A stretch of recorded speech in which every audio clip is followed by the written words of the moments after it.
Well, hello there. Bonjour. I have a really interesting and special guest that I learned about through James Corbett of CorbettReport.com. Ooh la la. And on his Solutions Watch, I was keen to notice and, pleasantly watch the show he did with Vinnie, aka VinCognito, Caggiano. Right, exactly. You're a teacher, you play a multitude of genres of music and instruments, I'm sure. Seems to be like blues, jazz, funk. Seems to be more of your bread and butter.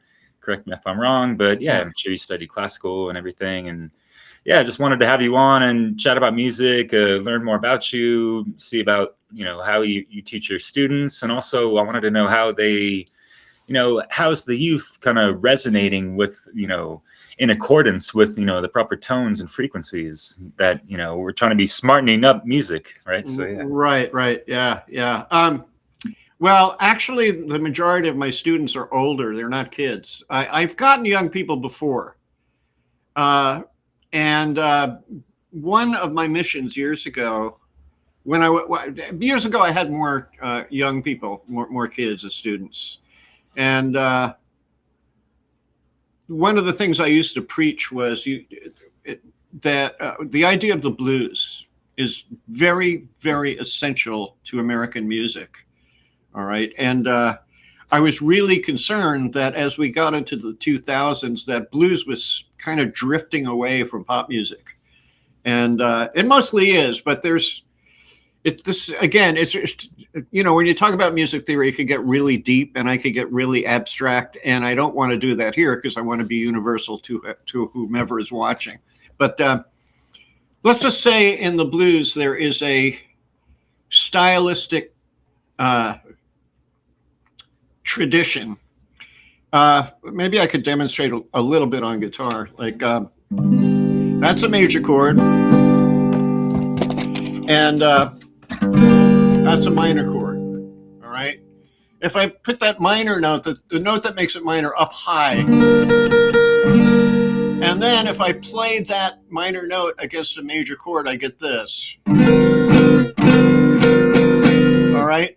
That's called a sharp 9 chord, and basically it is the essence of blues, all right? And it's that one little note that changed everything in music. And what really pisses me off is that it's not studied really seriously in the academic world. I seem to have lost sound on you. Did you mute? Oh yeah, I got my mic muted. I try to. Oh, okay. For sure, but I just said, wow, like yeah, and it's integral to especially anyone studying music in America because it is part of the fabric of that our more modern 500-year history or whatever. Right. And, to make an analogy, too, of why it's important, is that in the Western system, which is now around the world, just like the English language is around the world, we've colonialized the language and the musical system. We have 12 notes that are the building blocks of everything you've heard from Bach all the way on out to, modern hip hop and reggae and country and every other thing in the world comes from 12 notes. All right. Now, at the outset, you could say, well, that's a simple idea. They're just these 12 notes that are the building blocks of everything.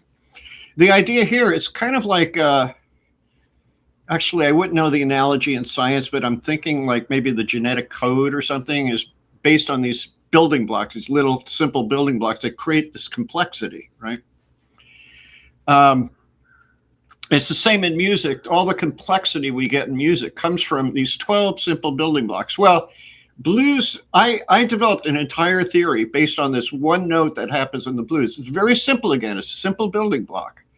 But I managed to create an entire, actually quite sophisticated music theory behind it, which explains, I don't know how to put this in layman's terms, a lot of colorful notes that jazz musicians use without even thinking about it, okay? It just comes naturally to them. And in fact, sooner or later, my buddy Rob Mullins called me up today as a fantastic jazz pianist. I told him about my theory. He said, you know what, we got to do a podcast about the blues. And I said, you're right. Anyway, so I'm going on and on about this. Let me just kind of finish off by saying, when I was when I was teaching the kids, I tried to inject this idea of the blues into the way they were processing music. And I was literally preaching the gospel of the blues at that point.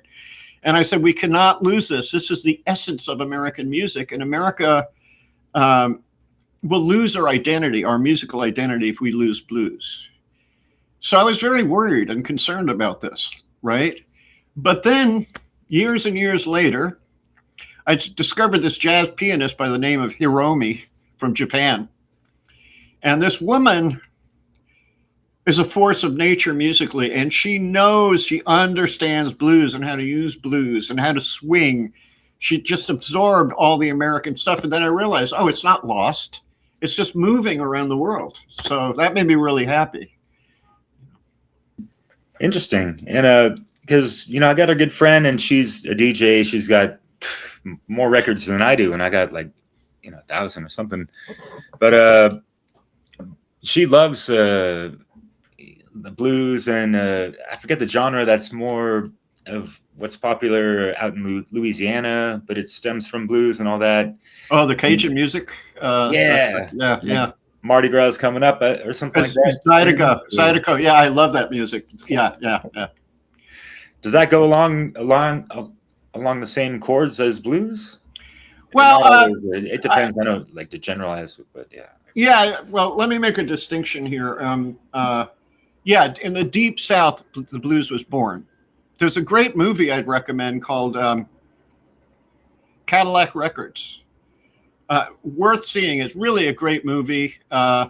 Basically, it's about Leonard Chess, the guy that started the 50s and 1950s record company called Chess Records.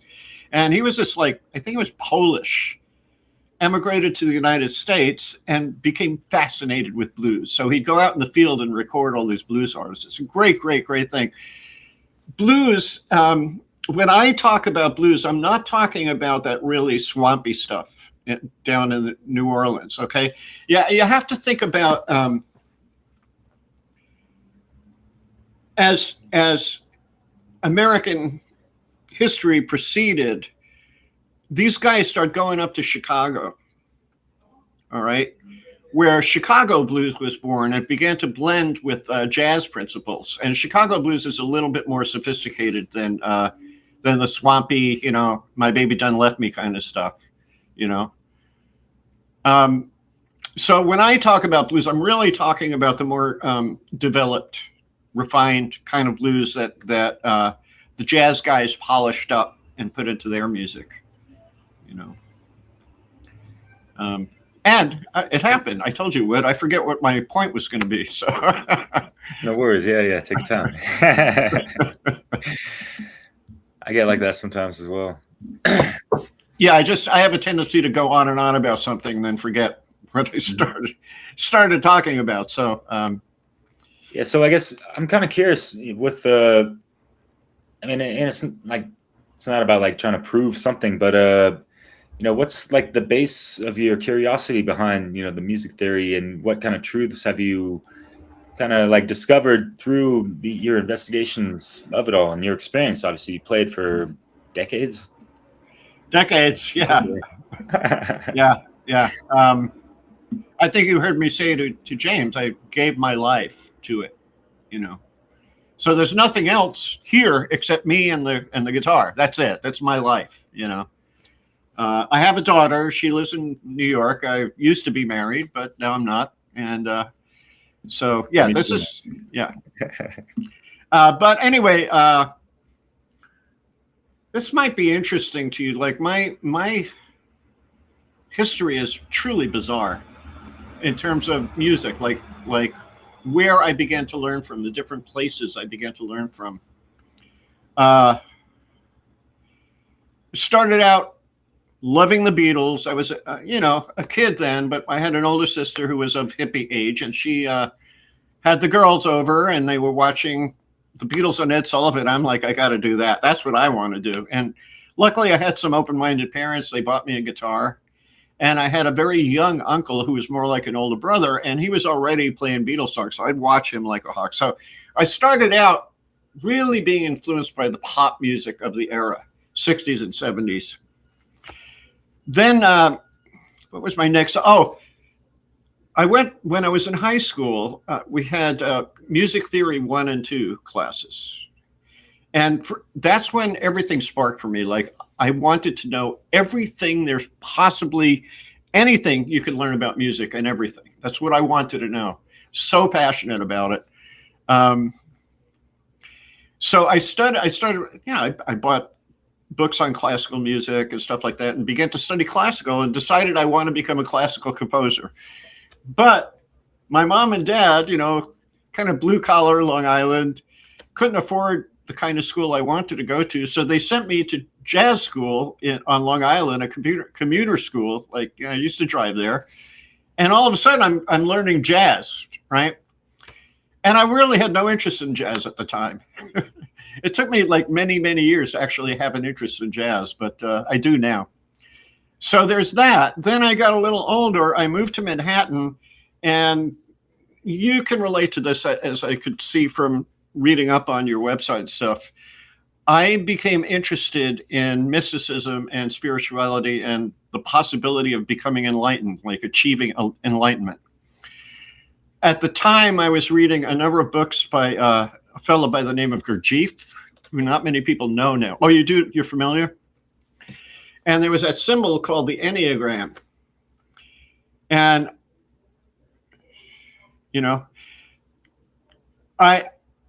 I became like really obsessed with the Enneagram. And when I was in jazz school, I had this friend, this guy Howard, and we began analyzing the Enneagram, anything we could. We tried to put everything on it, on an Enneagram. And we actually did some gigs in New York, and there was one of these, what do you call it, chalkboards. And we drew an Enneagram on it. And underneath we wrote, "You are this," right? So we were big into that. And then one day, my friend Howard, I'm at his place, and he has this little glossy booklet in front of him with an interesting symbol on the front. And I said, "Oh, what's that?" And he goes, "Oh, that's called the Eureka Institute."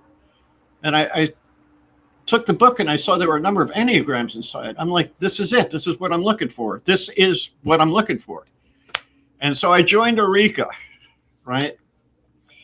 I don't know if you've ever heard of it. It's pretty kind of undercurrent now these days, but yeah, I'm not familiar. Yeah, I guess I'll finish this whole long story, I guess.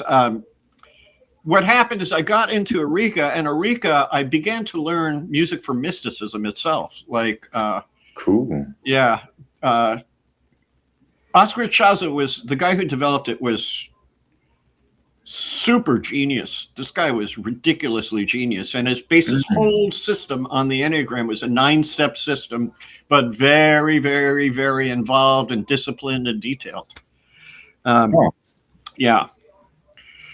Enneagram has 9 points. 9 points. Yeah.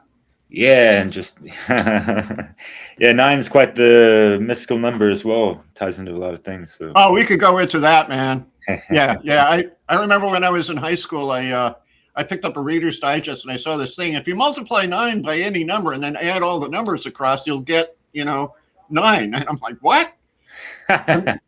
Believe it or not, when I was in trigonometry in 12th grade, high school, our teacher said we could write a final paper on any subject we'd like. And I drew a big number 9 on the cover and just went all into the properties of the number 9. I still have that essay. I remember he remarked at the end of it, he goes, "I can't believe this is actually true."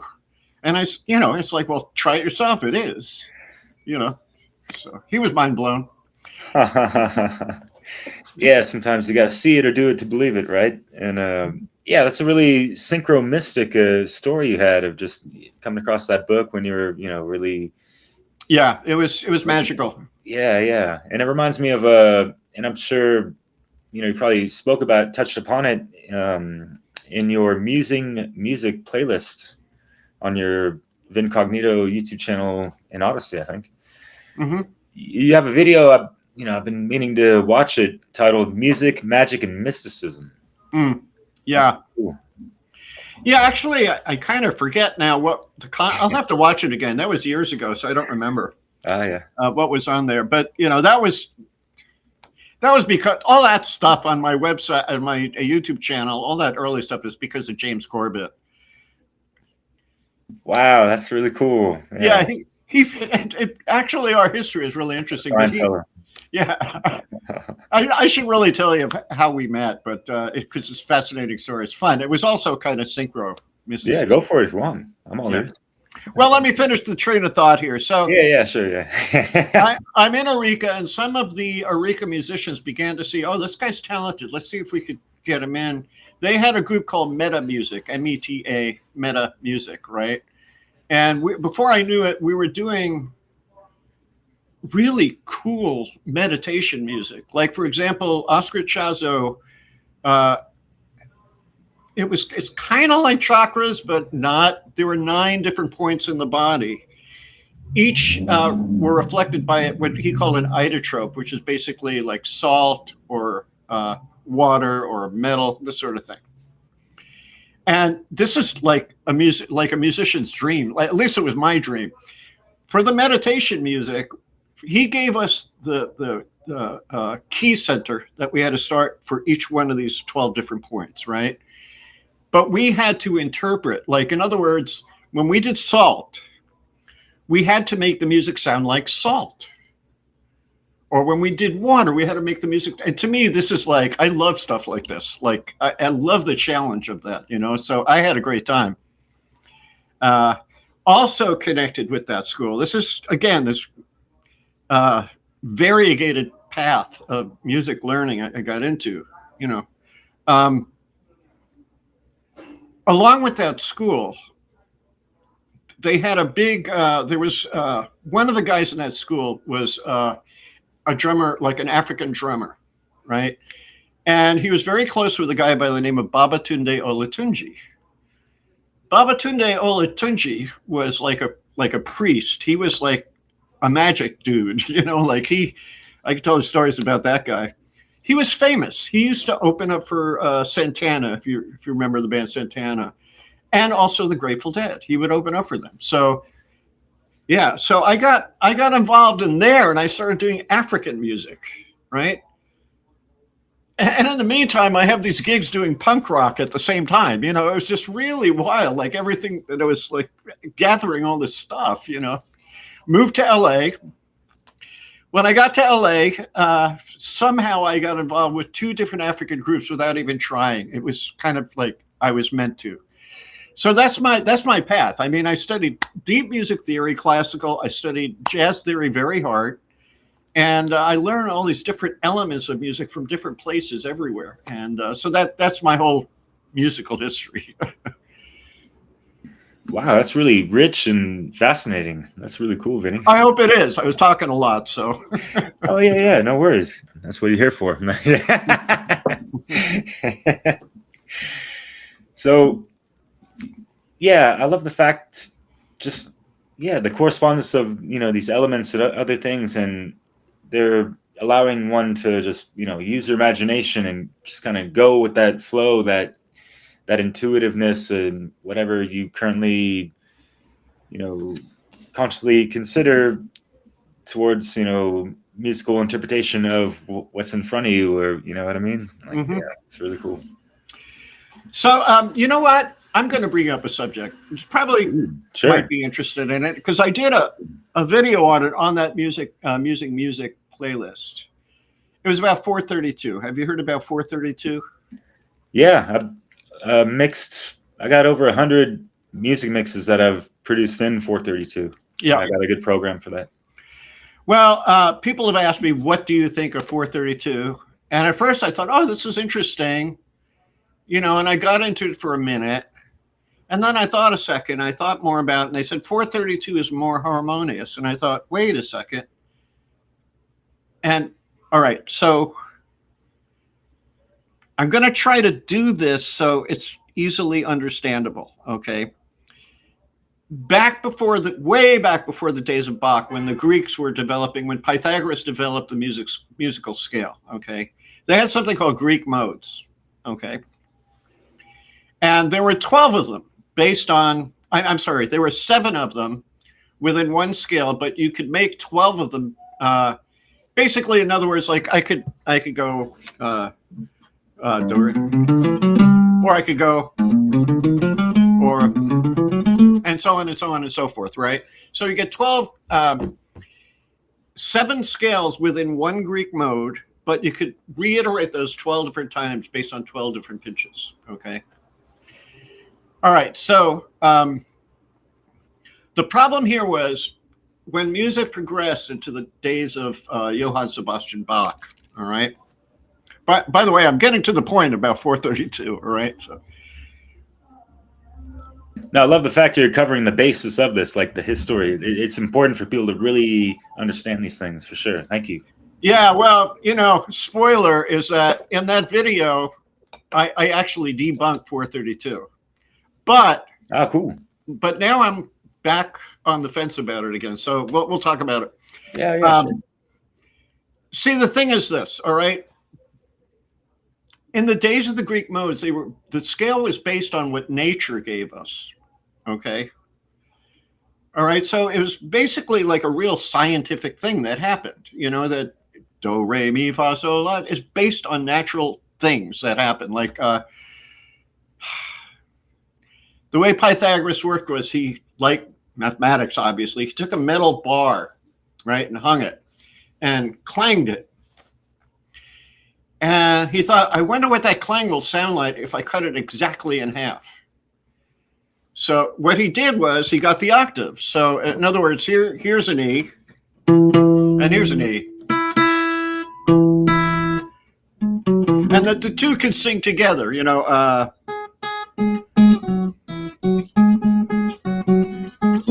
Right?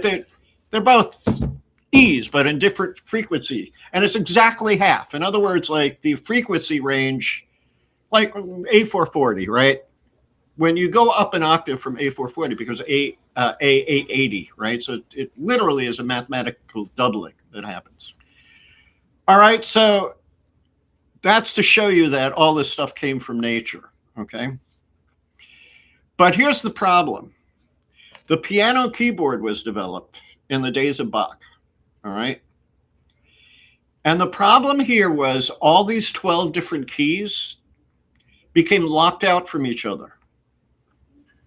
In other words, I'll try to make this easy to understand.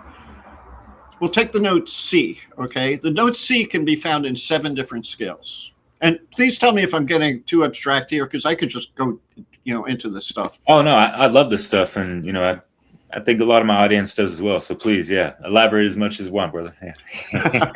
All right, cool.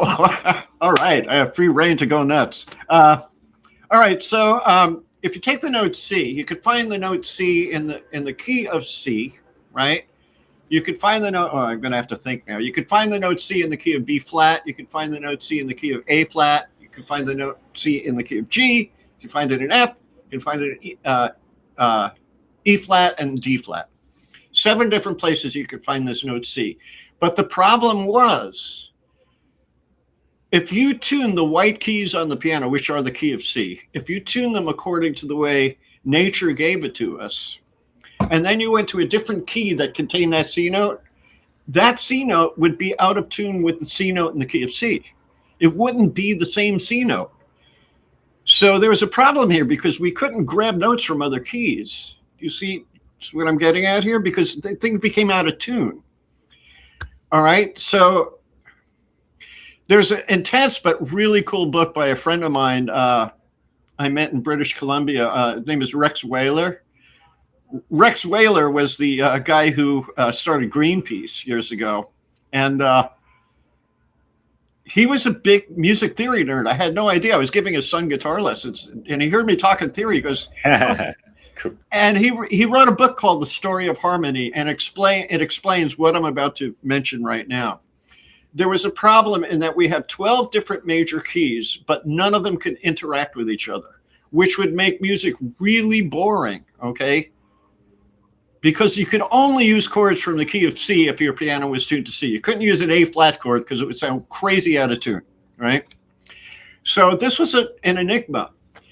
So in this book, I found out there's a chapter called Showdown in Jena, where Bach and other luminaries, musicologists and composers and music theorists got together to solve this problem. And they came up with the solution, which isn't a solution, called equal temperament, which is what we're listening to today. All right. The solution, it's really hard to explain all this because it's really mathy stuff. But the frequency between here and here, right, had to equal the frequency between here and here and here and here and here and here. So it came up with equal temperament. What that does is it makes the entire Western scale out of tune. The music that we think is so beautiful from Bach on up is actually out of tune compared to what nature gave us. So therefore, 432 is a moot point because we're still listening to dissonant music. And in fact, you could find on YouTube like what they call, I think they just call it natural temperament or natural tuning. And they do an A-B with equal temperament and natural temperament. And they have an oscilloscope there. And you could see it visually, like our system, you get the scrambled kind of image on the oscilloscope. But when it comes from nature, it's this beautiful thing. So we're faced with a Zen koan of sorts, right? Wow. Yeah, that's interesting because, it's like a lot of the information people are getting, it's just seems a little half-baked or not, and that's why I appreciate you going through the history of it, because folks don't know it, the history of these things, past like the Rothschilds or, the Rockefellers, they were big on, pushing that into the mainstream media possibly, but it's like there's such an easy target to point the finger at all the time, Yeah. I think things are a lot more complicated than that, and the conspiratorial world just doesn't dig a lot deeper past the surface of these things. You know what I mean? Oh, totally. I know what you mean. I'll give you an example of that. Yeah. All right. I'm a big Beatles fan. So is James Corbett. We love, and we actually did a podcast called Everything I Know About Conspiracies I Learned from the Beatles. And the point of it was to talk about all the conspiracy theories that revolved around the Beatles, aside from Paul is Dead, which is, that's like really old one. But one is that Tavistock Institute wrote all of the Beatles music. Another one is that a German fellow by the name of Theodor Adorno wrote all the Beatles music. All right. Blanket statement, like just like that, like wow. Right. And it just doesn't even make logical sense because this guy had to be such a super genius that he had to put a John Lennon personality in one form of writing and then a Paul McCartney personality in another, and a Georgia. In other words, the way they wrote music is distinctly different, each one of the characters in the band. Yeah. So that right off the bat didn't make sense to me. But back in the days, I've been a conspiracy theorist since I'm like 16 years old. So, I kind of, I was really disappointed to hear this because I revered this band. And then the Get Back movie came out and you could see them working out their own material. So anyway, the point I wanted to make was this. You probably ran into it, as most people who, delve into conspiracy stuff do, an article by a guy named John Coleman called The Committee of 300. Now, me and James looked into this because we wanted to find out if Tavistock wrote their music or if Theodor Adorno wrote their music. Well, the source of that whole conspiracy theory came from one document on the internet, that John Coleman document. There's no other citation anywhere else about this. Just so he could have just been imagining, thinking, oh yeah, well, because they steered so much of the generation of the day, they must have been. But there's no proof. He just came out and said it. So you got to be really wary of stuff like that, Yeah, well said. Yeah, thank you. Yeah. I love so much of James's investigations and overall reporting and all that. And he does a lot of stuff. He does what is it, New World Next Week with James Pilato. Yeah, and he's a cool DJ and all that stuff. He's got his radio, so like music revolves around. It's just a part of life, It's integral within our being, Oh yeah, absolutely, it is. It comes like I think I speculated on the podcast me and James did, Smartening Up of Music, that the 7 chakras are actually a reflection of the 7 notes of the major scale. Yeah, and with kind of like the codes of creation, there's that base 12 mathematics that also corresponds well with the 12 notes and some of the other things, obviously. So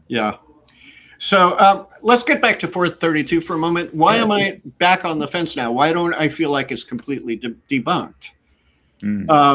There's a great mathematician. Is it Vortex? I don't know if you must be familiar with vortex math at all. A little bit. It's really cool stuff. Really cool. There's a guy on YouTube calls himself Jain 108, Jain 108, and he deals with sacred geometry that comes from vortex math. All right. And I forget why I was going on to him. See, I warned you this is going to happen. Does it get into like the 369? Those types of sequences? That's all part of it. In other words, there's no number above 9 in vortex math. 1, 2, 3, 4, 5, 6, 7, 8, 9. If you have a number like 432, for example, you add the numbers together, 4 and 3 and 2, and you get 9. Right? Yeah. If you had wound up with another a bigger number, like in the teens, like 19, you would add the 1 and the 9 together, and then so that's the way. Now the thing is, when you do vortex math, you could find all these bizarre number patterns having to do with the phi ratio and all this incredible stuff.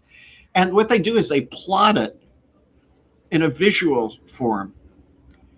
And it's this is where sacred geometry comes from. This is it. It comes really from vortex math. Guys like Randle, Carlson deal with that.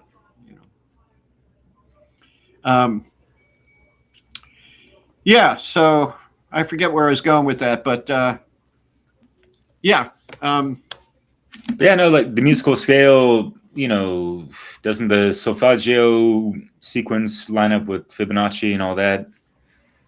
Oh, right. I was telling you why I'm on the fence again. This guy, Jain 108, he finds these patterns and numbers, and he believes in 432, and he explained why. And it turns out that 432, when you go through the different harmonics that come out of music, out of one tone, by the way, number of harmonics come out of it, right? And if you want, I'll explain that. But apparently, he discovered the phi ratio in multiples of 432. And we know that the phi ratio is kind of like the computer code of reality. It's like it's in everything, I have a cactus garden over here. I could see it in the cactuses, Classic one is the sunflower, the way the seeds, right? This is all based on mathematical principles, described by vortex math. So when I saw him do that, I'm like, you know what? Yeah.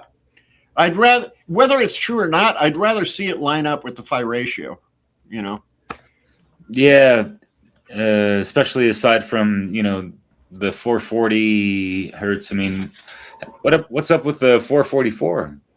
And 12 goes into that, 12 goes into 432 as well. So, yeah, in fact, I think in Mozart's time they tuned to 444. Huh. That's a cool triple digit sequence. Yeah, but it's funny you brought that up because, those synchronicity numbers, triple numbers that come up, angel, they call them angel numbers. Yeah, I've been hitting on 444 all week. So that you brought it up. That's cool. Fuck yeah. Yeah, I love that sequence. Sometimes it used to haunt me sometimes. Waking up at 4 in the morning, 4:14, 4. Oh yeah. 4. It's really wild. It's really wild. Yeah. Yeah. So how about what do we do with it? How do we interpret it, make some use of it, right? So Yeah, well, that's the problem. You get on the internet and go, what does 444 mean? Your angels are telling you that. Well, I'm like, how do you know that? yeah, no. You know? Yeah, that's why it's like I love to get, a lot of different angles of things and kind of like, all right, what resonates? What's going to be the most logical? You might be familiar with, the trivium process to really run it through the truth discovery method and all Right. these things, so. On this count, I would like to, no pun intended, I would like to bring up Robert Edward Grant, who, if you haven't heard of, the guy is another incredible genius. He's all over YouTube. You can find him. Robert Edward Grant is he calls himself a polymath. A polymath is somebody who's like smart in like a million different areas, Anyway, Robert Edward Grant became interested in 432. But remember earlier I was talking about equal temperament, the temperament of the scale? Bach didn't like the solution. So he found his own way. I could go into the technicality of it, but it's really hard. So let's just say he used to tweak his piano the way he liked the sound, right, for his pieces. So Robert Edward Grant not only messed with 432, but he came up with a temperament called precise temperament. Totally different temperament system than equal, okay? And you can find on his YouTube channel, YouTube channel, it's called Now Sound, Nowsound, a bunch of Aussie guys. And they do an A-B where they took a piano tuned to 432, but standard tuning, equal temperament, and then they compared it to the precise tuning piano. And it took a minute. Like at first it sounded a little kind of offish, but then the more I listened, the more pleasing it sounded to me. Like he came up with some system that is pretty amazing, actually, So, yeah, Robert Edward Grant, he's quite a character. Wow, that's interesting. Are you familiar with Dr. Leonard Horowitz? Because he speaks a lot about the 432 and just the differential, even 528 and other scales.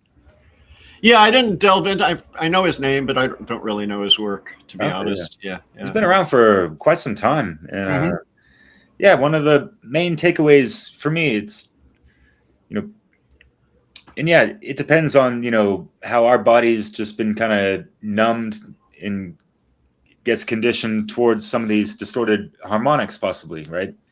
In regards to like listening to too much of 444 or whatever. But he has a couple of videos where the articulation and the visuals just make a lot of sense in regards to just his example is imagine having that scale and like your inner ear, what's really going to be resonating with the natural harmonies of creation, rather, as opposed to something that's a little tweaked or off, right? It's kind of like driving in the car with the stereo on, AM, FM, whatever, and you kind of get that static a little bit or whatever. Things ain't coming as clear as possible, possibly, Yeah, sure, absolutely, yeah.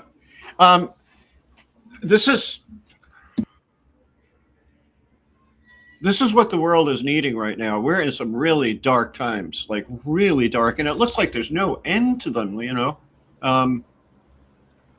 So, like, what'd you call your one great work, right? What we need to, and it's happening. I don't even have to preach what we need is. It's happening already. People are coming up with alternative viewpoints, alternative theories, and we're finding each other. All right. I brought up, kind of for a sly reason, I brought up, what's his name? Randle Carlson. Yeah, I was about to say that too. I don't know if a lot of great work. Yeah. Have you heard him talk about the Thunderstorm generator? Ooh, no, actually, no. All right, we'll get to that. But first, I want to preface it by, you know how people who have come up with inventions, even in the 70s, some guy came up with a carburetor that could run a car on water, you know, and then the guy magically disappears, or the patent is magically brought up and buried somewhere, right? Yeah, that's a state of things, right? Well, anyway, I run into this one video. But before I go into it, you know, I want to say this first. Back in the early 2000s, I used to hang out at this really bohemian cafe. Some of the most amazing characters, you know, just like poets and art. It was like Paris 1920s, right? And I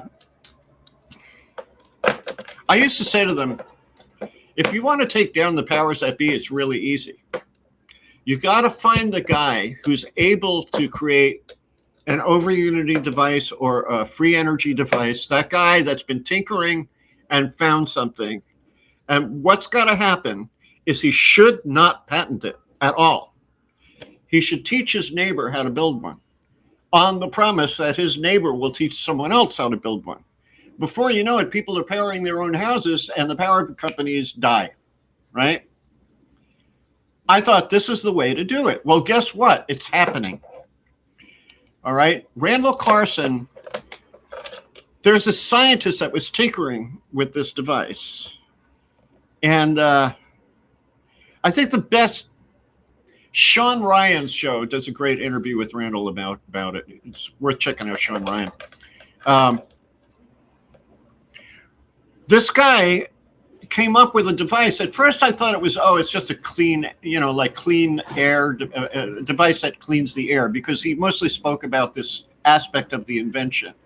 If you hook this thing up to a combustion engine, right?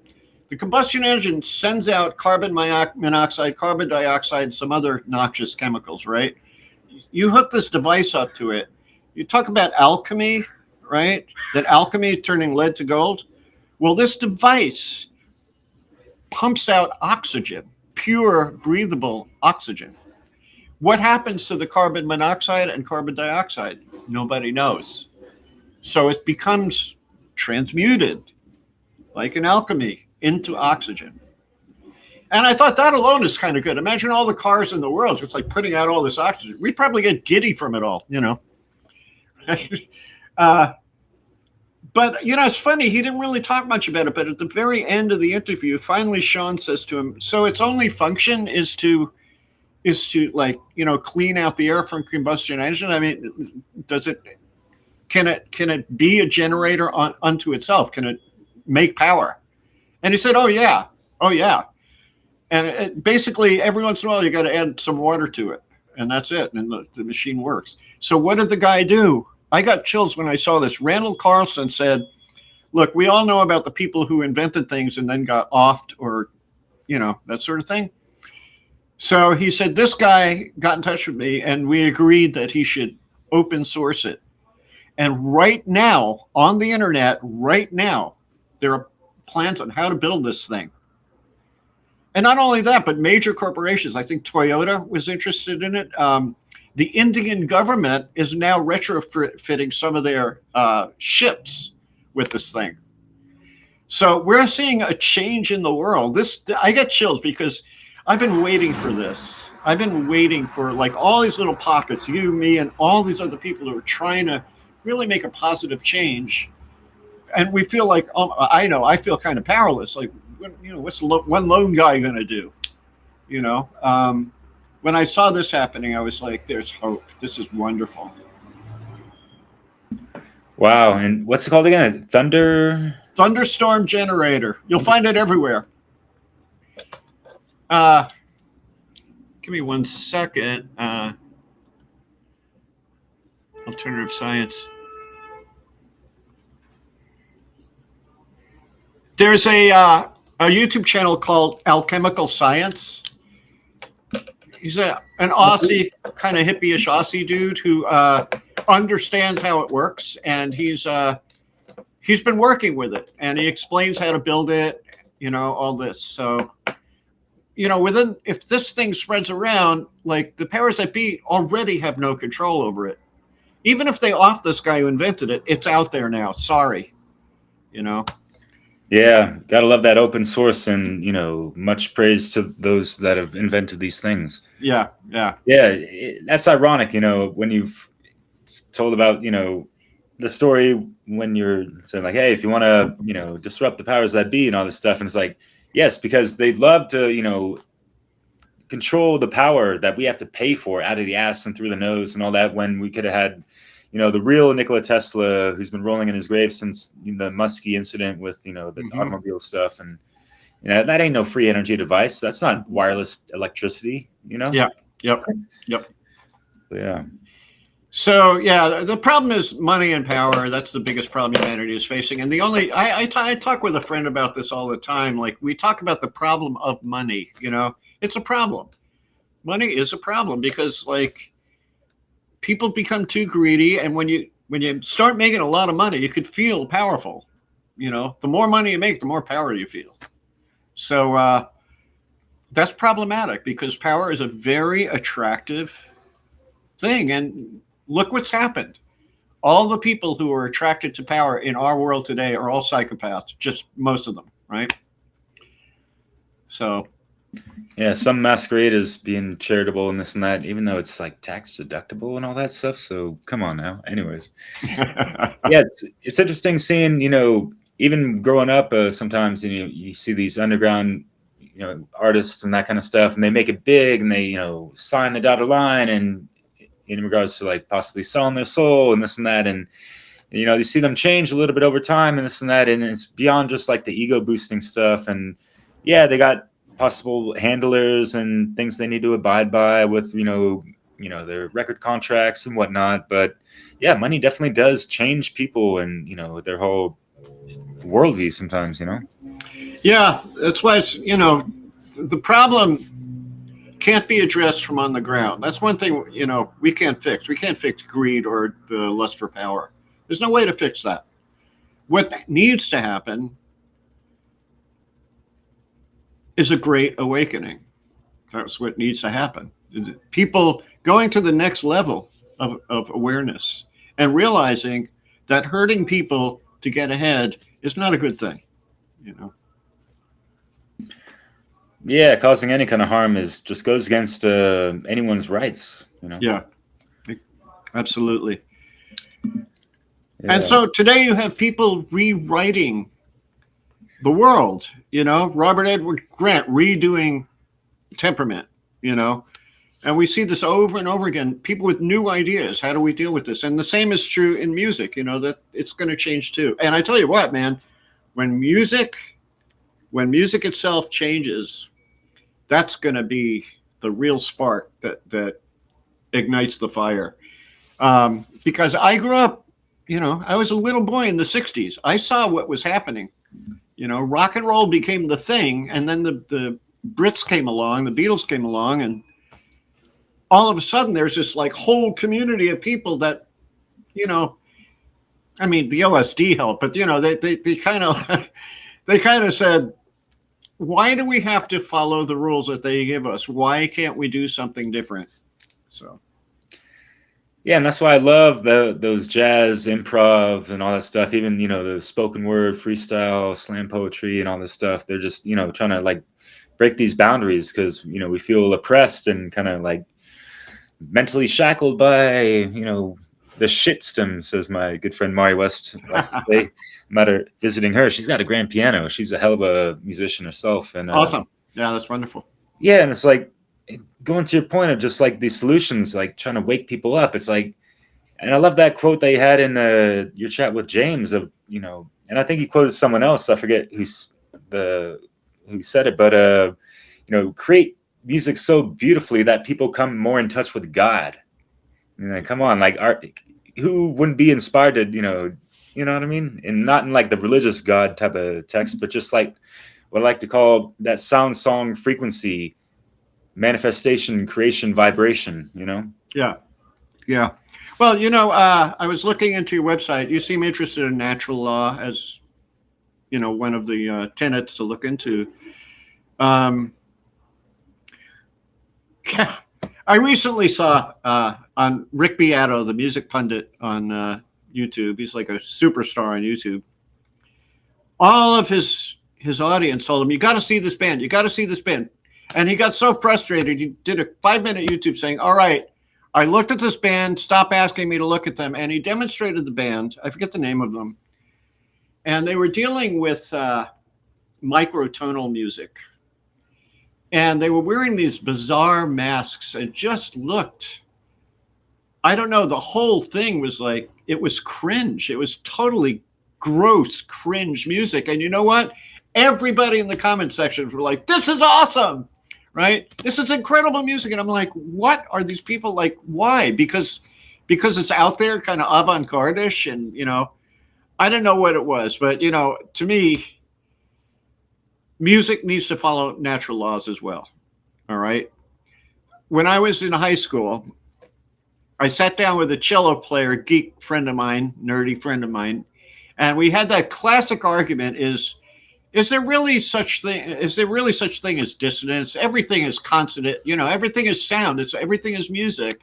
And I was arguing, no, there is dissonance and there is consonance. There is harmony and there's crappy noise. All right. There's a difference. And I talk about gravity in music. When you play a scale,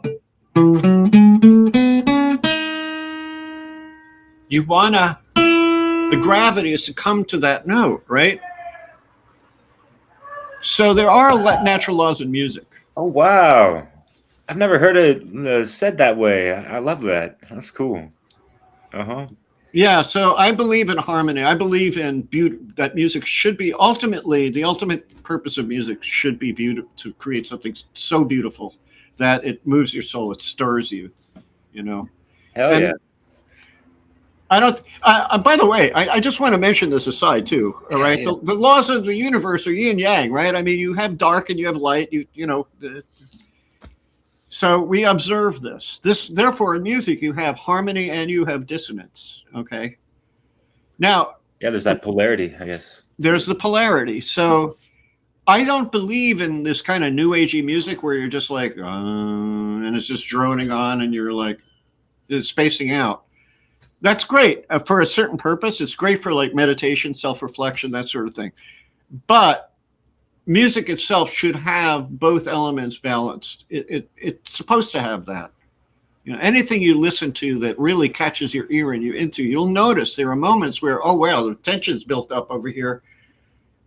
Let's relax it now, that sort of thing.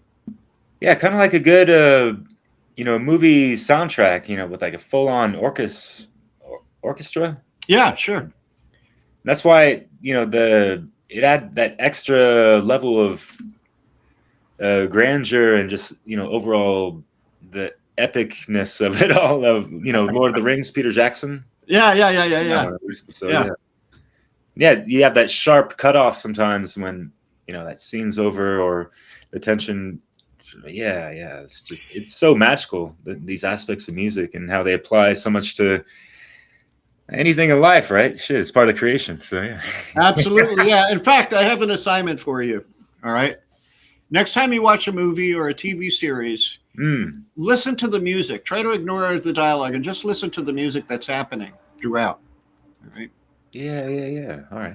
Back in the 90s, I was messing around with binaural beats and right, and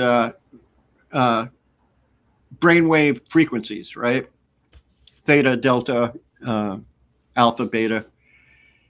Theta was the sweet spot frequency, right? Puts you between dreaming and sleeping, between dreaming and wakefulness, right?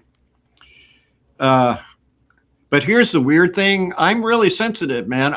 I'm very attuned to sound. And I was watching a series last night. It was a Stephen King thing. And what was it called? The Outsider. And it's, typical horror thing, right?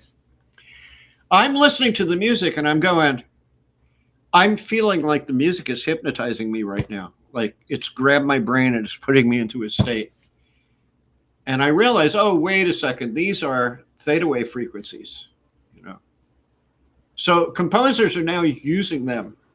All right. But it's not necessarily a good thing, because if there's some sort of subliminal crap they want to put into your head, that's the optimal state to put you in, you know?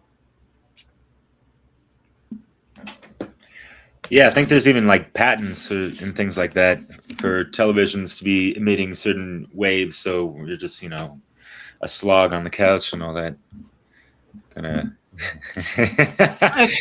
It's so unimaginable to me that people like are doing stuff like this. Like, why not do something good or positive or helpful to the world instead of like try to control people all the time? Yeah, maybe they have a hard time controlling themselves too. Clearly. Real quick, I want to go back to because you know what you said about, you know, this the gravity or even like magnetism, or I was thinking of another word, possibly like the tendency of it. Kind of we're anticipating something, and it reminded me of that little TED Talk snippet that you guys played in James, your chat with James and all that, where the guy's in front of the audience, he's just like humming certain tones, and then he stops for a second, but the audience, you know, continues, and they, you know, hit the next chord or whatever, right? Yeah. Yeah. Yeah. James talked to me on the side about that. He goes, you know, some people on the comment section on my website were saying, oh, they rehearsed that beforehand. They did not. Yeah. Because what I wanted to get to with that is, you know, what you said in that conversation with James is that, you know, our brains are wired, musically wired, if you will, you know, or wired to play music. I think that's what he said. Yeah, what I had this really nerdy guitar student who he would read, like, for pleasure on the weekends, he'd read MIT magazines, and he was very interested in acoustical science. He once explained to me how the MIT lab was able to create like this tube of sound or music, right? That if you stand 1 inch outside this thing, you can't hear anything, but as soon as you stick your head in, it's this loud music, right? They're able to focus music in a beam, which is just remarkable. He actually knew how to, I mean, I forget how, the explanation was amazing, but I forget how it works now. It was very nerdy stuff, but it was great. Anyway, in one of his forays into MIT magazine, he said to me, you know, according to brain science, the human brain was equipped for processing music from the very start. You know, now, I mean, the question is, how do they know what the start is? But whatever. Did they, are you familiar? Did they get into like the nuts and bolts of it or anything like that? I mean, you touched on it maybe in a different context of just how, you know, we have this triune brain, and, you know, music, it seems to be integral possibly to all three parts, but especially the limbic and neocortex, I think. Well, yeah, it actually, my buddy Matt was talking about that at the very end of the smartening up music. Yeah. Yeah, as far as the parts of the brain that get stimulated by what musically, I'm not 100% sure. I couldn't tell you with any authority. But I'll tell you this, like the neocortex is where we get our profound intellect, right? The intellectual part of ourselves. And when you listen, like, for example, scientists have discovered that the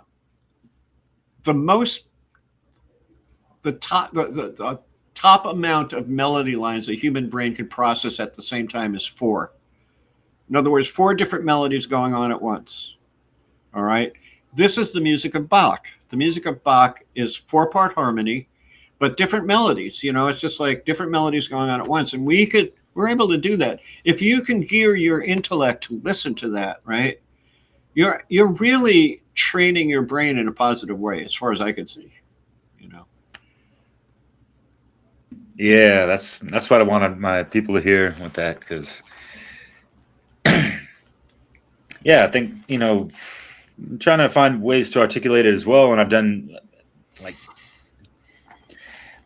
10 mixes kind of talking about, you know, the mind and thoughts and thinking, your thought process, how do we take back our proper self-control over our mind, and, you know, get deprogrammed from all the mind control that's out there that is kind of controlling us to do stupid, silly, unconscious things, right? Yeah. Well, you know what, man? I'll tell you what. I'm no stranger to that, and I do stupid unconscious things all the time, right? Just recently, the power went out on my block, right? Now, I live on this computer. Like, I'm always on my computer, always, you know. If I have a YouTube going in the background while I'm making dinner or whatever, you know, whatever. I just have the damn thing going. And all of a sudden, boom, it all gets shut down, right? And I'm like, for a while, there's a kind of like, what am I going to do with myself, you know? And then my guitar was sitting there, and it's like, oh, I could play guitar. I'll play guitar. I could be playing guitar 8 hours a day instead of hanging out on the internet, okay? So once that thing got shut down, it was like, oh, yeah, okay, now I'm doing something constructive, you know, right? Yeah. So, yeah. Yeah, I guess for me, thinking about just getting our mind more back in harmony, and you know, having it even go to the rhythm of one's own heartbeat. You know, if someone's looking for that rhythm of harmony, look no further, right? It's always under our nose or something, you know. So yeah. Yeah, well, I'm afraid to bring this up because maybe your listeners will try to get in touch with me so I can do this for them. I can't do it anymore. It was years and years ago. But this is something based on the Enneagram. All right. And basically you have 9 points on the Enneagram, each of which can be attributed to one of the 9 celestial objects in our solar system, right? Sun, Moon, Mars, Venus, Jupiter, right? So in Eureka, I was taught like each of these planets sits on each of these 9 points on the circle. But then we also had another system called the Mentations. That was a system of 12, and it involved music. The ears was the note C, eyes was the note D flat, nose was the note D, and so on and so forth, right? Then I realized the connection to astrology. Wait. I once read in this old esoteric book that each note of our 12 notes is attributed to an astrological house. Okay. So I put all these notions together, right? And I was able to plot my birth chart on an Enneagram with music referring to 9 different colors and 9 different organs in the body, right? In a certain order dictated by the astrological houses, right? I'll tell you something here. This is really wild. One night I'm laying down next to my girlfriend. How sweet she was. She's dead asleep, and I can't sleep. I must have late night coffee or something. I can't sleep, right? So I said, you know, I might as well do that meditation that I came on. Let me just try it and see what happens. I'm picturing the different organs glowing at a certain color and frequency, and I couldn't do the tones, but because I didn't have an instrument, I couldn't play at that hour of night. But I did all the visualizations and went round and round the Enneagram over and over again. Next thing I know, I'm asleep, right? It was the one and only time that I was having a lucid dream. And it was a remarkable lucid dream because I would walk up to the characters and go, I invented you. You're not really real. And they'd smile and go, no, we're not really real. Oh, what do we got there? Yeah, exactly. Yeah. That's what you were referring to, yeah? Yeah, I would say, yeah, F sharp. Yeah, I mean, I'd have to look into this because F sharp should be Libra, according to the way I was taught. So, and I think they have D major and B minor. So, yeah, this is kind of different than the one I was taught, but interesting nonetheless. Okay. Cheers. Let me get this out of the way. 12 keys. That might be slightly referring to another aspect of music different than what I was talking about too. So, yeah. Okay, yeah. Yes, I mean, sometimes with the astrology, people kind of just kind of improvise with certain things, and it'd be nice to get more, concrete, universal, structure of this types of information, so it's more accurate and people can actually use it for more effectively and all that. Yeah. If they know how to use it. All right. So we're coming up on an hour. I mean, just like with James, we can always talk on for hours and hours. But yeah. By the way, speaking of astrology, me and James are both Virgos, so we really kind of click. Yeah. And I'm not a big astrology guy, but I believe there is a certain vibrational wavelength between people. Their sign gives them some sort of something. Yeah. Anyway. Yeah, we're over an hour. I didn't know how long you wanted to keep this. I could talk for days, but I know. Yeah. Well, hopefully this isn't the last one. That'd be great, man. And it was yeah. quite an honor. I really enjoyed talking with you. Vinnie, likewise, brother. Yeah, I appreciate that. I love what you're doing. Really, man? Thank you. Yeah. Yeah, because I feel you, man, and I resonate deeply with when you said to James, it's like, I'm insulted by a lot of this whack ass music around and all that jazz, and yeah, and the things are more of a spectacle than the actual music, and the messages are they're not even there half the time, or they kind of just half-assing it, and you have all these ghostwriters and in the lamestream, and we got to take it back to what you're talking about, of also countering with the proper vibrations to these distorted harmonies. Yeah.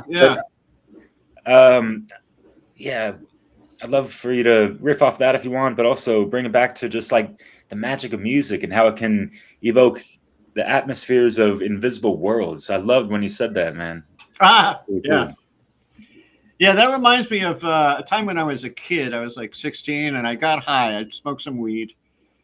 And I'm listening to my radio, the classical station.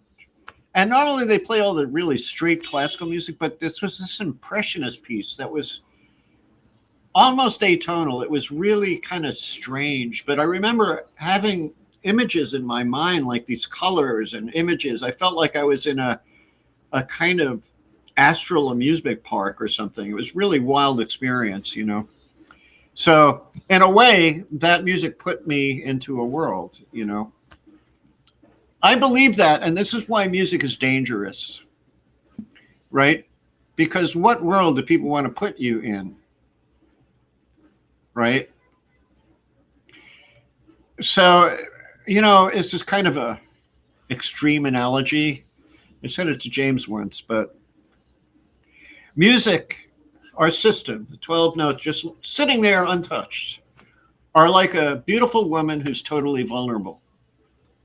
And people come along and they can either rape her. Oh, wait, I don't know if that's going to be a censored word in your podcast. I'm not worried about it. Yeah, go for it. Keep it raw, man. Or they can treat her with delicacy, right? The point being that music is so important and it's so valuable that we needed to treat it with great respect, So, yeah. Yeah, that's well said. I like that, because we've all been born and birthed through a mother, right? That feminine essence, don't be a motherfucker, right?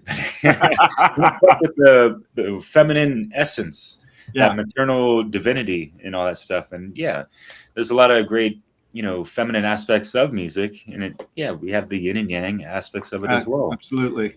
But I feel like, music for me as a man, especially growing up with like anger management issues and stuff. Yeah. Like, going back to what you said, and another, quote you said with James, it's like music is, rhythm is motivation. And again, it could be, the scale of polarity from the good to the bad, anything in between, you know what I mean? Mm-hmm. So keep it, balanced on the scene, right? Right. Right. Frequencies. Anyways, I like to be cute with that shit. So, anything you want. And speaking of women, I mean, like, the beauty, one of the beautiful things about women is that they hear music and they immediately start dancing. They just immediately go into that. They love to dance, right? Well, it's kind of interesting when you look at the Hindu, like, Shakti who's like the goddess of the universe, and she dances, right? The universe dances. And we find that instinct in mortal women, right? Impulse to dance. I think that's really wonderful. Plus, they look great when they're doing it. So, yeah, very true, man. Yeah, yeah. And so that alone, doesn't that want to inspire, both men and women to, just create the beautiful music for people to, get that dance of life going again, Yeah. And bear in mind that beauty encompasses that analogy I give, and I don't know if I mentioned it in the podcast. There's a book I read by Tom Robbins called Jitterbug Perfume, right? And he talked about perfume, how they make perfumes. And what they do is they take this really sweet, beautiful essence of a particular flower, right? But they have to put a noxious odor inside of it for the perfume to actually achieve its fullness. That's remarkable. So what I'm saying is beautiful music needs to encompass the dark side, the dissonance as well, Wow, yeah. It reminds me of a chat I had kind of going over like alchemical artistry and all that stuff, and you're transmuting, all the fucked up shit you've gone through in your life, but you're creating this beautiful music out of it, and inspiring and motivating people to like get out of the gutter as well, type of thing, That's me, man. All right, like, remember James asked me about blues, and he said, yeah, you get these blues guys, and they're singing about all these awful things, but they got the big smile on their face, right? I'm like, right on. That's the deal, man. You that's the beauty. You get something out of your system, as I said in the podcast. You really, it's cathartic. It really is. To play music is a cathartic thing. Yeah, and quite therapeutical. Yeah.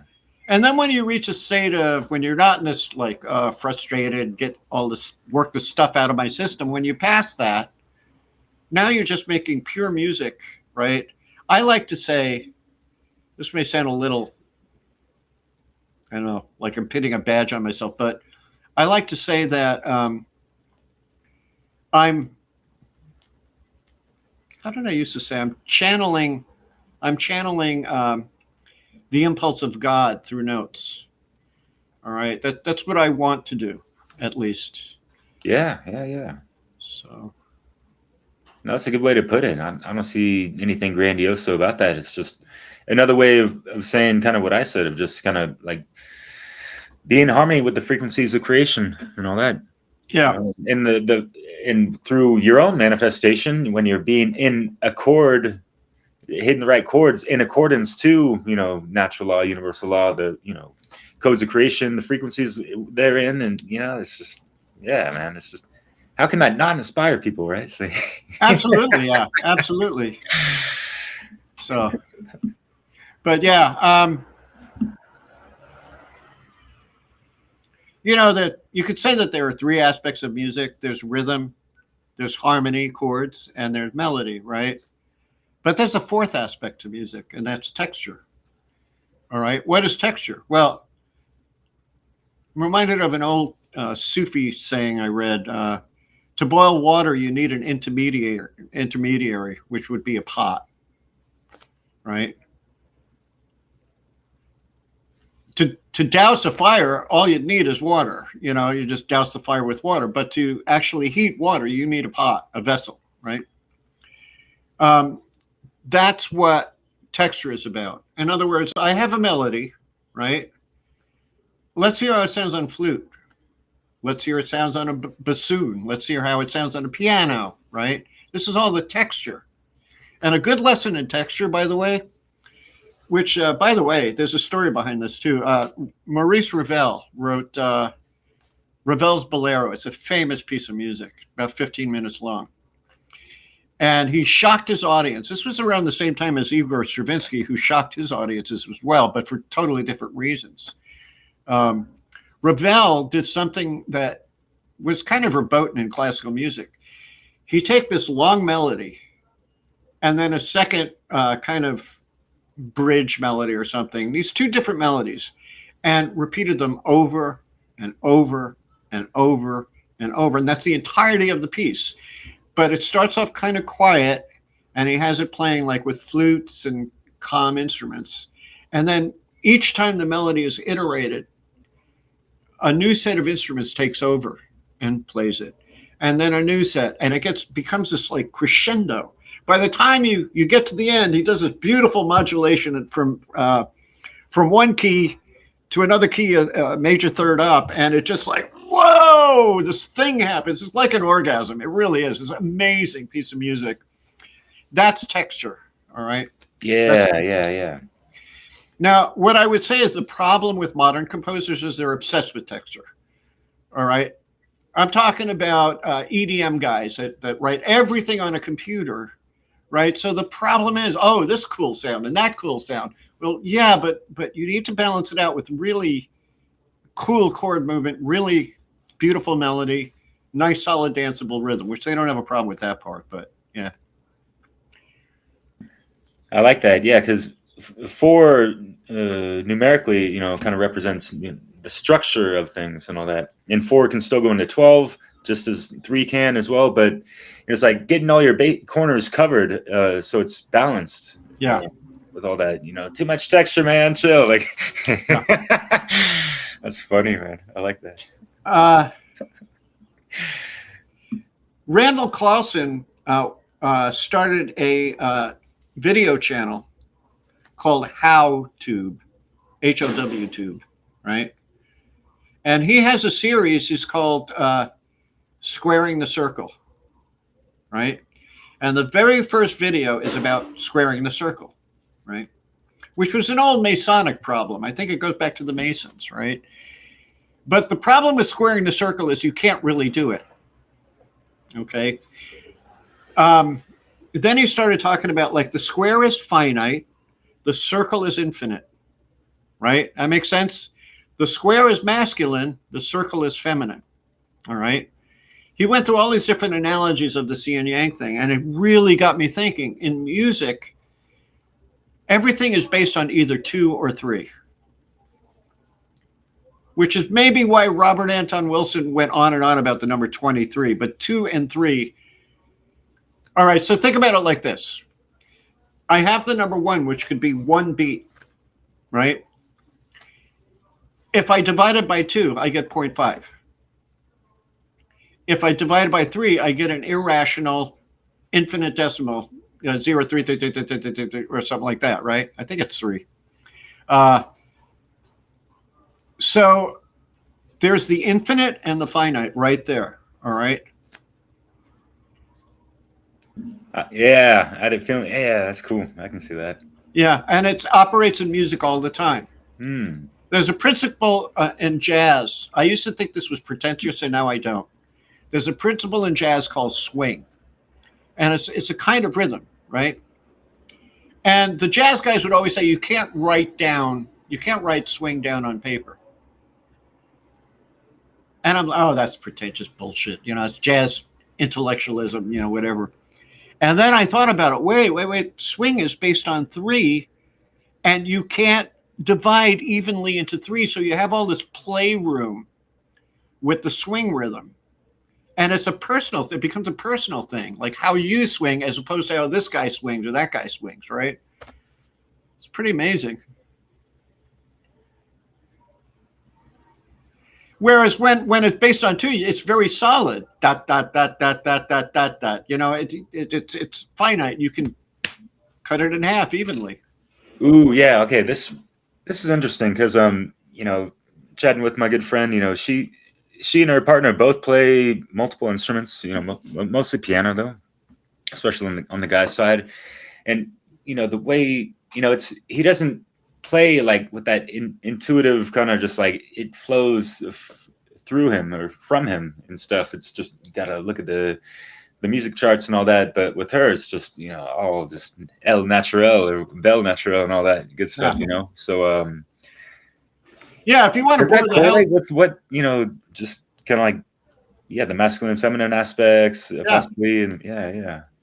It's very like I made the mistake when I was like back in my days when I was dating. I'd make the mistake to get into these intellectual conversations with women.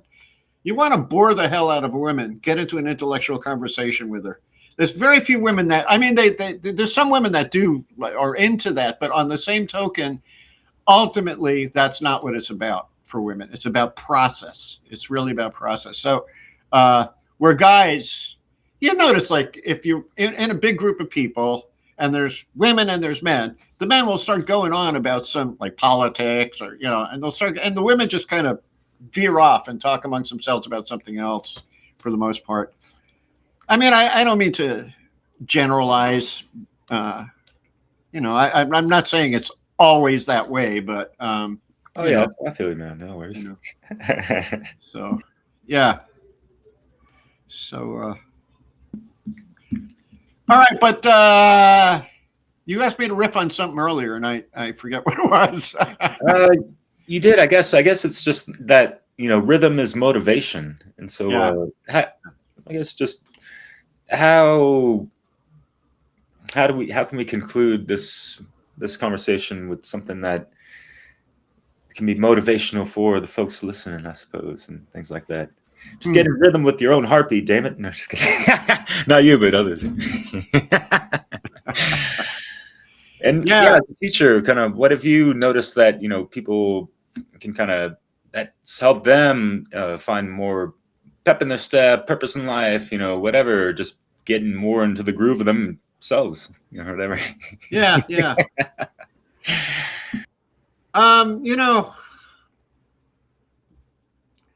Actually, I'm not quite sure how to answer that because we're living in such a distracting society, and there's so many things that capture our attention.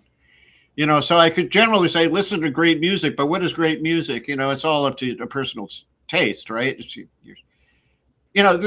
This is, to me, it's a funny thing. Like I'm a big Beatles fan on Reddit. I'm on some Beatles subreddit, and what's the best Beatles album? Or Revolver is the best Beatles album. Then people come in, no, it's not. Rubber Soul, or it's the White Album, And I'm thinking, guys, it's all a question of taste. You like that, I like this,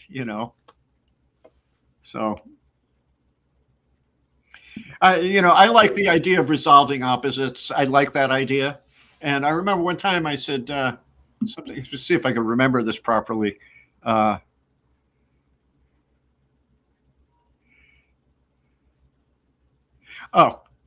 Is that right? I don't think I'm capturing it right, but I remember saying, the problem between atheists and theists is that they have to understand that in order to solve that problem, just remember that there is a God for theists and there is no God for atheists. It's just that simple. And leave it at that. Why try to convince somebody that doesn't want to believe something? I just don't see the point. So, but anyway, uplifting. I don't know what I could give you, man. Like, just it's all good, brother. I think for me, it's like being the truest possible person that you can possibly be, and the very idea that you have a choice whether to be a true, real you or not says a lot right there. You have a choice. Right. I watch real quick. Like I know we're going way over time. No, it's all good. I'm not in a rush. I just want to have a smoke soon. Yeah, I feel you. I feel you. Me too. You light up if you need to, but I can't do it inside this here. Oh, okay. All right. We'll let you go in a second. Don't do it on that accord. You look at sitcoms, right? On TV. Sitcoms. It's always this way. Somebody isn't telling the truth about something, and it creates all this tension and humor, right? And I'm thinking, wow, this could have been solved with this person at the very beginning said, you know what? Blah, blah, blah, blah, blah. I did this. And then, of course, the show would be over in 3 minutes then. But, but in terms of being real, the most efficient way to use your energy is to be truthful. It really is. So, Yes, it is. Being the true AI, authentic individual. And Oh, beautiful. you know who Manly P. Hall is, right? Yeah. Yeah. Happy 125th birthday was yesterday, and he talks about like the electromagnetic integrity of things and your relationships with yourself and others. Think about it: electromagnetic, electro-masculine, magnetic, feminine, and all that. And so it go. This is intertwined with just like music as well. And so if we're going to be lying to ourselves and other people, we're going to be disrupting the electromagnetic, energetic, if you will, another word for it, integrity of Yeah. ourselves and with others. So it's just like, yeah, honesty is the best policy, and it's kind of a nifty jingle, not just for little silly, cute purposes, but it goes a long way. Absolutely. Yeah. Yeah. And by the way, on that theme, just to riff off that real quick. Yeah, please. I had a kind of a spiritual mentor that I never met in real life. We met on the internet, this guy in Sweden. Oh, cool. And he once said to me about magnetism, he said, thoughts are electric, emotions are magnetic. So when it comes to the manifestation, which I don't really like to touch that subject too much because it's just such a trope at this point. But yeah, it's a little too new agey.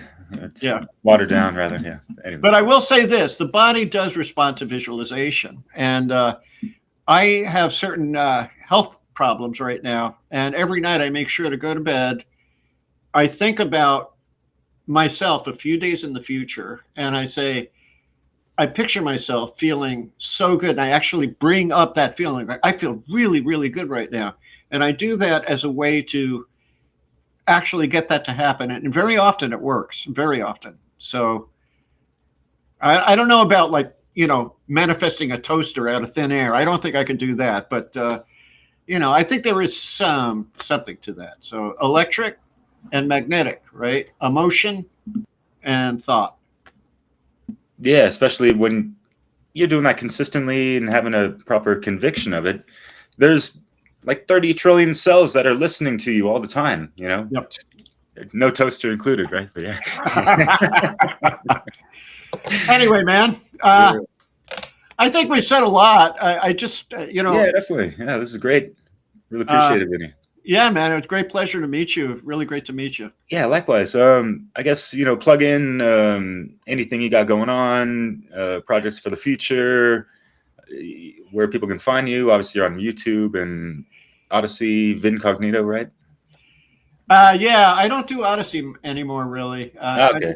I just kind of default to YouTube now. I know, right? But it's because they're a little more open-minded again. They're letting James on after all. So yeah, right. So VinCognito.com, my website. I have a band called The Blue Kind, and you can find us on Spotify. We have one album out already there, and we're this time around we're not doing CDs. We're just releasing a song at a time for our next project. We have a new song out I think it's on Spotify now, called Jacaranda. And then our next one, look for it because it's going to be really good, called Electric Abacus. And by the way, I see, get me talking, I can't stop. No worries. Just real quick, all right. Electric Abacus. Now, my band, I love these guys, all right? But they are total normies. They don't question a damn thing, Oh, man. They thought I should have gotten vaccinated, and I did. Shit. But the lyricist for the band, who's also a normie, he wrote Electric Abacus because of digital currency, and it was freaking him out. The idea of digital, like moving over to digital currency permanently. Oh, yeah. So the idea, Electric Abacus, you count your money, right? One of the lyrics is, ain't got a mattress, can't hide your money, right? Like you hide money in a mattress, right? So I like that. yeah. So kudos to him for actually being awake enough to write that. Yeah, sometimes it happens gradually, sometimes in spurts or whatever, and yeah, it's a process. So my YouTube channel is /VinCognito. That's you can find me on Facebook if you want. I think they just killed my fan page. It doesn't exist anymore. So I think my Facebook is also /VinCognito. That's my brand, VinCognito. So if you'll find me. Not a big deal. Yeah, I dig that name. It's cool, man. Thanks. It's ironic because if you look me up on Google, especially, you'll find like 25 pages on me. So I'm not incognito whatsoever. Yeah. That's good that people can find you and your music and possible lessons. So yeah, that's cool. Yeah. People want lessons at all. They can. What do you teach mostly? Guitar? Other? Yeah, guitar. Although I just got a guy from Britain who's asking about lessons for bass guitar, which is different. I could teach a little basic piano, but really I teach about how to get around in music, how to compose, how to improvise, and how to analyze music as well. That's what music theory is all about. Those 3 points. Cool. Yeah. For beginners, intermediates, advanced? Yeah, I mean, I do have a few beginners. I'm starting to shy away from teaching beginners, but I will do it, especially if a person has potential. But I nowadays I kind of prefer people who have a little bit of advancement. It's just more fun teaching these guys, especially if they're open. They just love, like, I'll teach them a principle and go, oh, I didn't know that. And they get really excited and they start employing it. That's exciting for a teacher, so. Oh, wow. Yeah. Yeah. That does sound like fun. So. Well, that's awesome, Vinny. We'll continue to rock on out there and we'll try to, create more of a free world to rock up in it. It's going to happen. You take my word. It's going to happen. I think things are going to get a little bit worse, but I think what's up ahead is going to be a positive change for the world. I can't not believe that. I need to have that kind of hope. Yeah. It's kind of like planting a seed for a tree. Yeah. We might not see it in our lifetime. Well, we probably for a tree, literally, we won't. But yeah, you know what I mean. Especially for it to bear fruit and all that jazz. So right. Think about the seeds. The youth. Well, this is cool, man. The great thing about like people getting in touch with me from seeing Corbett is the people that reach out to me, they see who I am. They get a sense of who I am and they think, oh, I like that guy. So it's always a good vibe when I meet people like you and other people. It just feels like a good vibe. Like they vibe to me. Probably it's likely I'll vibe to them as well. So, yeah, this has been great. Yeah, right on, Vinny. Much respects out there. And take care. Yeah, you too. Take care. Go have that smoke. Enjoy it. Yeah.